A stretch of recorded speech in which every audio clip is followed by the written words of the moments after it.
Warahmatullahi wabarakatuh. Ketemu lagi di tugas aksi nyata modul 2.3 coaching oleh Nurlina SPD, calon guru penggerak dari UPT SPF SD 77 Montobaju, Kabupaten Bulukumba.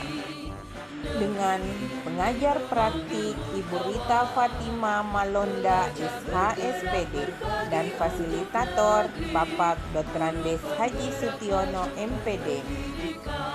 Kasus yang kami angkat pada coaching kali ini adalah salah seorang rekan guru honorer yang merasa khawatir tidak memiliki persiapan yang matang untuk mengikuti seleksi P3K karena fasilitas yang dimiliki kurang mendukung untuk belajar online. Di antaranya, beliau tidak memiliki fasilitas laptop. Adapun yang berperan sebagai coach adalah Ibu Nurlina SPD dan coach Ibu Irma Suryani SPD serta pengamat yaitu Ibu Rita Fatima Malonda SHSPD. Hari ini Waalaikumsalam Bu, alhamdulillah kabar baik. Ibu sendiri gimana kabarnya? Alhamdulillah Bu, kabar baik. Bagaimana Bu kabar keluarga di rumah? Ya alhamdulillah sehat. Oh alhamdulillah. Maaf Bu Ima, kalau saya lihat akhir-akhir ini Bu Ima sering termenung dan sering murung saya lihat. Kalau boleh cerita, kalau tidak keberatan, kira-kira ada masalah apa ya Bu sehingga Ibu kelihatan murung? Iya nih Bu, memang akhir-akhir ini saya memang cemas, bingung. Ya kepikiran terus sama ini ke depan pendaftarannya. Oh begitu Bu Ima. Iya. Saya kira kan Bu Ima sudah mendaftar P3K. Kenapa mesti bingung lagi Bu?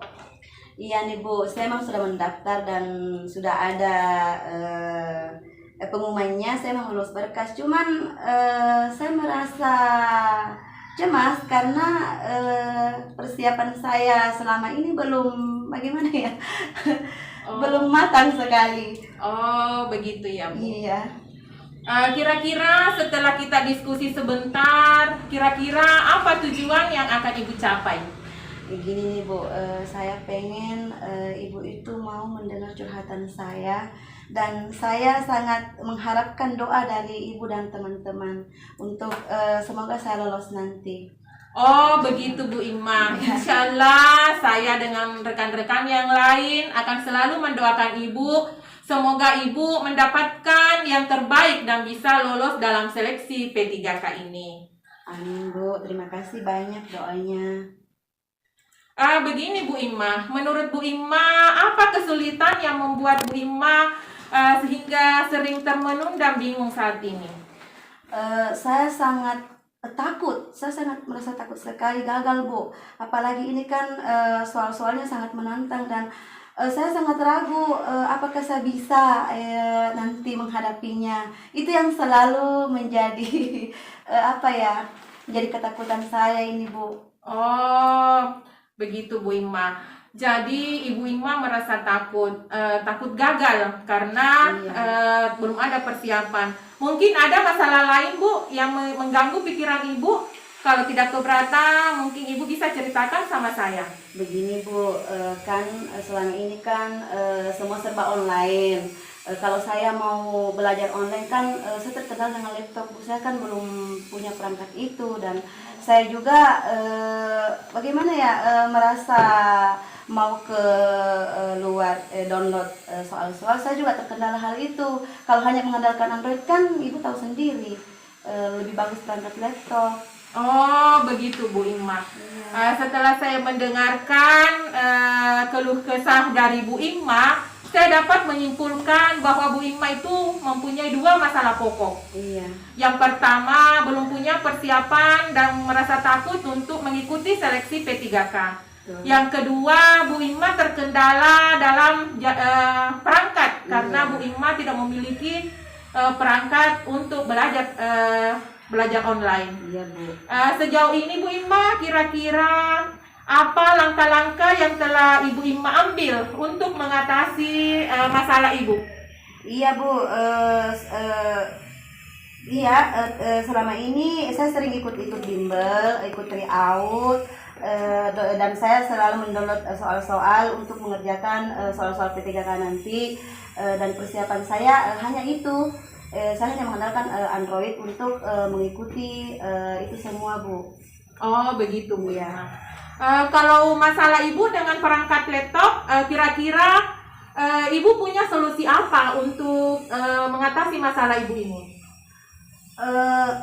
Sejauh ini saya hanya ingin bagaimana ya, ingin meminjam perangkat laptop di sini, cuman saya membutuhkan bantuan ibu loh.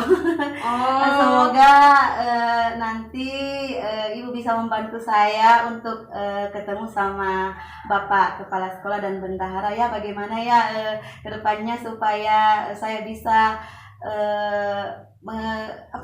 saya bisa menggunakan ini. Oh iya Bu Ima. Jadi Bu Ima untuk mengatasi masalah tidak memiliki laptop, Bu Ima bermaksud meminjam laptop milik sekolah kepada iya. ibu selaku senior saya supaya iya, Bu. membantu saya, mendampingi saya untuk berhadapan dengan bapak kepala sekolah. Semoga kekurangan saya ini bisa dibantu. Oh iya Bu Ima. Kira-kira Bu, kapan Ibu akan menghadap kepada Bapak Kepala Sekolah, dan kira-kira selain saya, kira-kira siapa lagi yang bisa membantu Ibu? Rencananya sih kalau perlu besok ya Bu, karena ini kan waktunya nggak lama lagi loh.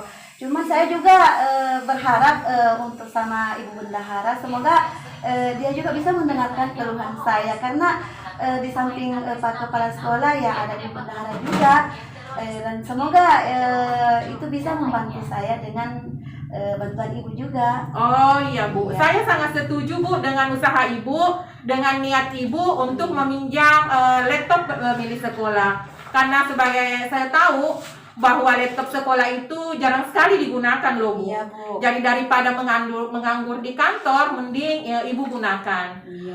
Dan sebagai saya juga informasikan bahwa kepala sekolah kita itu sangat baik Bu. Mereka semua selalu mendukung semua aktivitas yang akan kita laksanakan di sekolah kita ini. Saya merasa bersyukur Bu memiliki mereka semua. Dan saya juga selalu mendoakan Ibu, mudah-mudahan Ibu bisa lolos di seleksi P3IK ini. Iya Bu, terima kasih banyak doanya, dan saya juga berterima kasih sama semua rekan-rekan, terutama PNS di sini yang sangat perhatian sama teman-teman honor, terutama sama saya yang sangat membutuhkan ini Bu, dan semoga besok semua lancar atas bantuan Ibu dan Ibu Bendahara, dan semoga keluhan saya ini apa yang saya butuhkan ini bisa teratasi secepatnya Bu. Oh, amin Bu Ima. Iya. Begini Bu Ima, kira-kira apa komitmen Ibu untuk mencapai tujuan Ibu? Yang pertama untuk lulus P3K, yang kedua komitmen Ibu untuk belajar secara efektif dalam pembelajaran ini. Iya, saya berharap dengan usaha saya belajar semaksimal mungkin, saya berharap nantinya akan lancar, dan mudah-mudahan saya bisa lolos dengan bantuan ini. Saya berharap saya bisa menggunakannya sebaik mungkin, dan saya bisa belajar online, bisa ikut-ikut webinar soal-soal beginian, soal P3K, dan mudah-mudahan ini sangat membantu. Oh iya Bu Ima.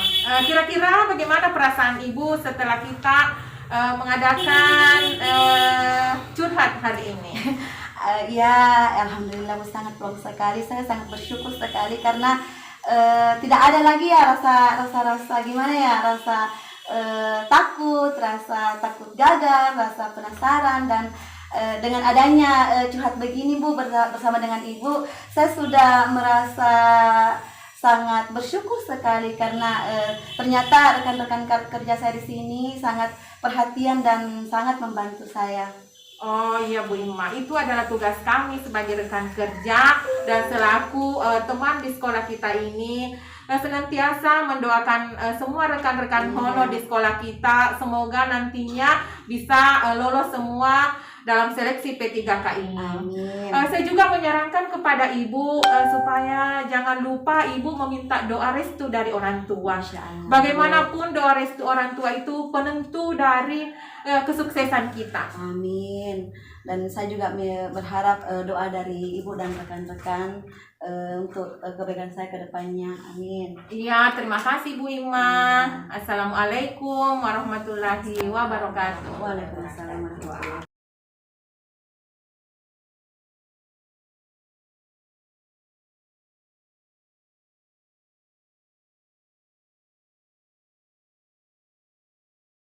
Sebenarnya bertujuan untuk itu, coaching itu bertujuan untuk membuat orang lain merasa yakin dan menggali potensi yang dia punya. Karena kan kadang sebenarnya orang mampu hanya kadang makasih, hanya dia tidak pede atau takut, misalnya gitu, atau merasa segan, merasa dan hal-hal seperti itu memang butuh orang lain untuk menemani kita menggali potensi kita. Itu memang kita butuh orang lain. Karena kalau kita sendiri kadang kita tidak mampu untuk menggali potensi kita sendiri, itu biasanya sulit.